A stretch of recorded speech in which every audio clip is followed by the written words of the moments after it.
Dober dan, spoštovani gledalci. Sem Jasna Martinjak, raziskovalni projekt Povej. Veseli me, da je danes z nami tudi predsednik Slovenske nacionalne stranke, gospod Zmago Jelinčič, plemeniti. Pozdravljeni, gospod. Dober dan, živijo. Pa peva kar k prvemu vprašanju. Kaj vas je navdihnilo takrat nekoč k ustanovitvi vaše stranke? To so bili eni prelomni časi. In sicer takrat se je začelo resno gibanje za samostojnost Slovenije. In glede na to, da sem bil jaz leta 68 pa 69, ko sem bil v vojski, sem bil na vojnem sodišču po 3 členih, in sicer širjenje rasne, verske in nacionalne netrpeljivosti, mržnje in razdora, potem pa širjenje lažnih vesti in pa vređanje države njenih organa in predstavnika. Takrat mi je grozil 13 let pa 3 mesece zapora vojaškega, ampak potem, ker so bili moji starši partizani in je potem vojni tožilec odstopil od pregona, ampak so me potem naši tle zaprli in sem tudi 3 leta pa pol sedel. Ampak ko se je začel pa bolj burno dogajati, večstrankarski sistem je prišel noter in takrat sem rekel, zdaj moram biti pa zraven. In seveda jaz sem bil najprej med ustanovitelji socialdemokratske stranke, potem sem pa svojo stranko naredil, to je bilo 91. leta marca meseca in se je tako začel. Zdaj nekaj smo naredili, nekaj nismo naredili, poskušali smo več, naredili smo manj, predvsem so nam pa z vseh koncev polena pod noge metali. Ampak smo jih preskakovali, zdaj smo spet v parlamentu. Super. Kakšna pa je vaša ocena med vašo stranko, lokalnimi skupnostmi, lokalnimi sveti? Lokalne skupnosti mi, direktno povedano, najbolj kontakte delamo v gostilnah. Gremo v gostilno, se pogovarjamo z ljudmi, damo za rundo in potem se začne razpletati pogovor. Tam tudi zveš, kaj se dogaja. Zdaj uradni teli sveti, občinski ali pa lokalni, to je v glavnem nekako odrinjeno na stran. Ukvarja se zgolj z tistimi svojimi problemi, ki se tičejo njih samih, kaj širše pa ne gre. Tako da bi jaz pričakoval tudi od teh lokalnih skupnosti, da kaj napišejo, kaj pošljejo. Jaz sem odprt tukaj, meni ni problem, jaz zmeri pošto pogledam, osebno jo pogledam, ne da jo dam enemu, da mi jo pogleda pa pole referiram, ampak odprem, preberem, ali pa če na mail dobim, jaz tudi odgovorim, razen če je kakšna popolna neumnost. Tudi take neumne stvari pridejo. Tako da bi rekel, to bi morali predvsem iz druge strani priti več kontaktov. Se pravi, ste na nek način že odgovoril na podvprašanje tega vprašanja, kako bi povezavo izboljšali? Ja, sej.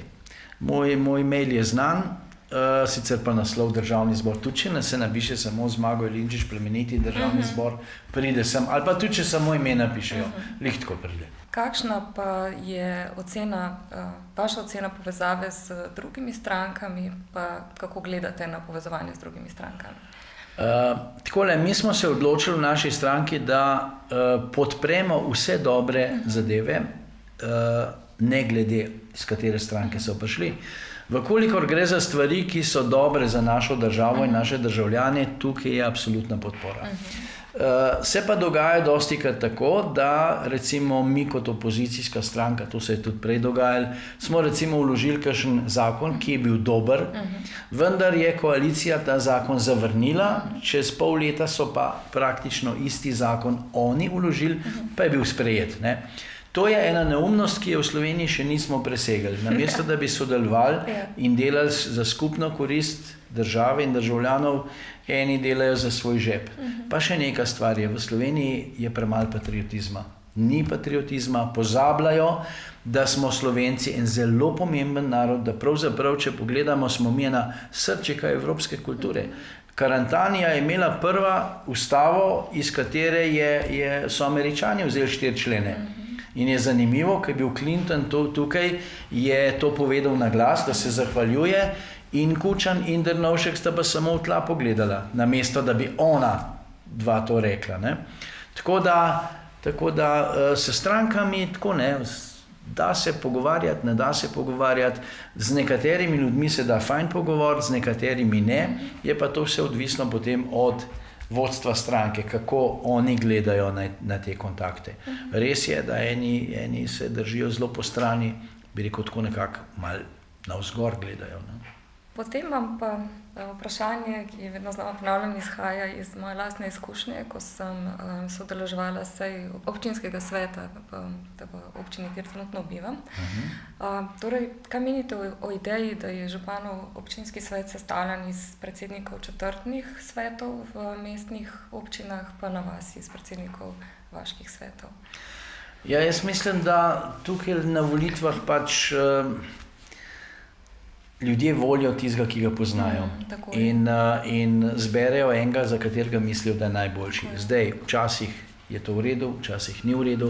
Mislim pa, da je pri teh volitvah na lokalnem nivoju največja napaka so te liste. 15 mandeljcev se zbere, pa naredi svojo listo. En ima listo za toplo vodo, en ima listo za mrzlo vodo, en ima za zelene rože, en ima za marjetice in tako naprej. Iz tega ven pride potem ena godla, ki nima ne repa ne glave. Je bilo pa to pravzaprav namerno narejeno. To je takrat Ciril Ribičič pa njegovi, takrat je bila Združena lista socialnih demokratov, so to pod firmo večje demokratičnosti, so v bistvu hoteli večstrankarski sistem izničiti in jim je uspelo. Zdaj pride noter v te občinske svete, pride 2/3 do 3/4 ljudi z list, ki pa potem ponavadi preskočijo v kakšni stranki ali pa kalkulirajo. Kalkulirajo, kje bo kaj dobil, da bo potem podprl tisto. To ni dobro. To ni dobro, ker tle potem prevladujejo privatni interesi namesto skupnih. Hvala. Pa me še zanima, v vaši stranki zbirate pobude državljanov, pa kako to izgleda v praksi? Absolutno. Mi dobimo veliko pošte, ali pa po mailu. Pripombe, dostikrat so to pripombe pravzaprav take, da osebne probleme tudi pošiljajo. Jaz potem te osebne probleme imamo v Državni zbor, komisijo za pritožbe in peticije.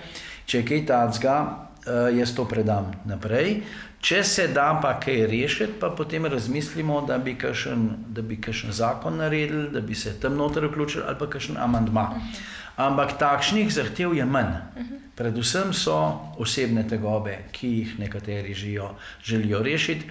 Največ z tega področja pa je pravzaprav pritožb nad pravnim sistemom, nad sodišči, nad tožilstvi in temi zadevami. In pa davčna zakonodaja. Zakonje, ne da zakonodaja. Davčne zakonje, to je grozljivo, ker te zakoni so narejeni, da tolčejo po ljudeh, namesto da bi jim pomagali preživeti. V bistvu stiskajo na vsakem koraku, ljudje ne morejo več dihati, ne upajo se več na glas govoriti. Se bojim, da gremo v en tak totalitarizem, ki ga tudi v nekdanji Jugoslaviji nismo poznali. Hvala. Pa še zadnje vprašanje, pobuda. Je morda nekaj, kar bi želeli sporočiti gledalcem, vaša osebna ideja, izkušnja? Ja, pejte na volitve. Ne ostajati doma. Če boste šli na volitve, boste lahko odločali. Najhujše pa to, ker eni, ki ne grejo na volitve, pa hodijo okrog, pa se derejo. Od tistega ni nobene koristi. Treba je voliti, kjerkoli. Tega, onega, tretjega in to je to. Hvala lepa, gospod Zmago Jelinčič Plemeniti. Hvala tudi vam, spoštovani gledalci, za ogled in pozornost in se vidimo v naslednjem intervjuju.